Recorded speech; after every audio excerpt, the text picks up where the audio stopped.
Burnout Revenge is the latest Xbox 360 game from Electronic Arts and Criterion Games.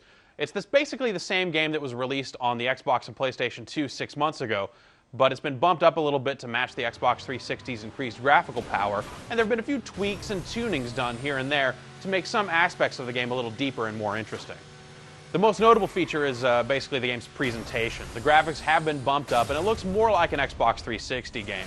The car models are a lot shinier than they were even on the Xbox, where they were already very shiny.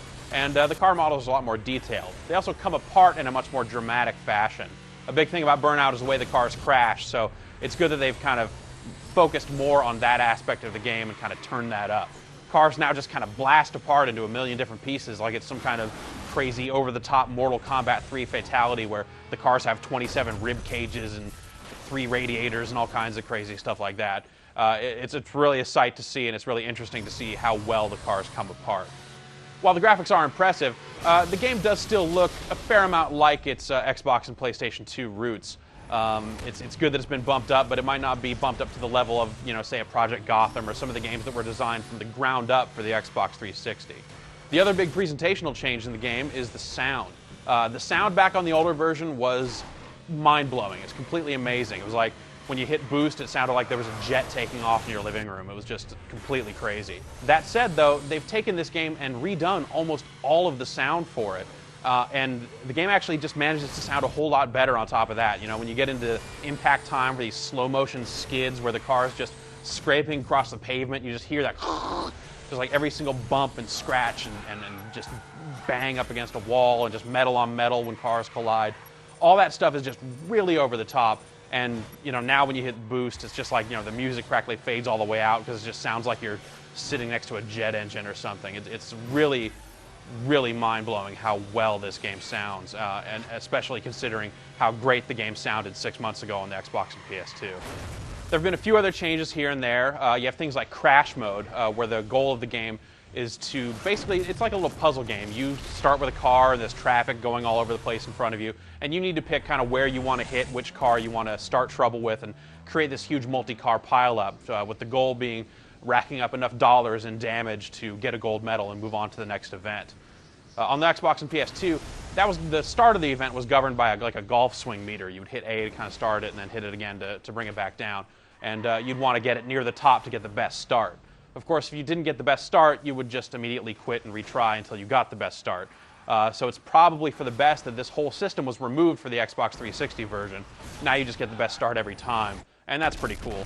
Also, the load times in crash mode are better than they were in the older version of the game. Between retries, you did have to wait a little bit and let things kind of rewind a little bit. But now it's very snappy and very peppy, and it's much more conducive to just going in and crashing over and over again. The World Tour mode in the game is largely unchanged from the previous version of the game. You have a whole lot of different events, eliminator races, crash breaker races, traffic attack, all this stuff. That's spread over the course of a bunch of different ranks, and you unlock a bunch of cars along the way.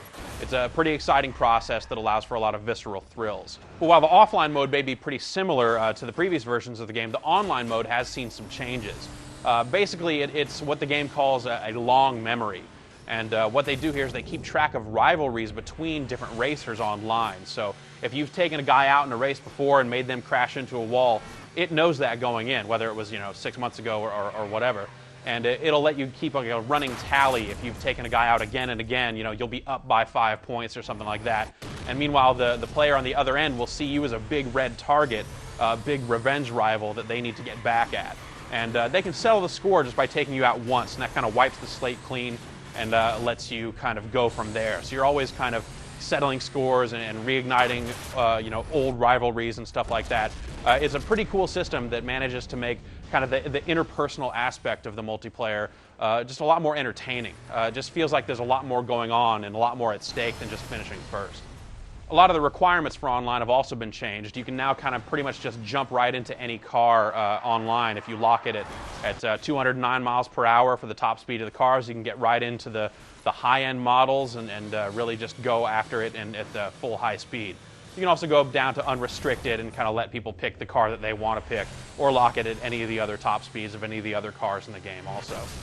So this is definitively the best version of Burnout Revenge. It's the tweaks and tunings are definitely very interesting and make some of the things that were exciting about the last game even more exciting this time around. That said, the game at its core is pretty much the same, so if you've spent the last 6 months playing it on the Xbox or PlayStation 2, you might not get sucked right back into it on the Xbox 360. If you're new to the series, though, this is a fantastic place to start. It moves at a very high speed, very visceral thrills, and it's a very exciting driving game for anyone looking for arcade action.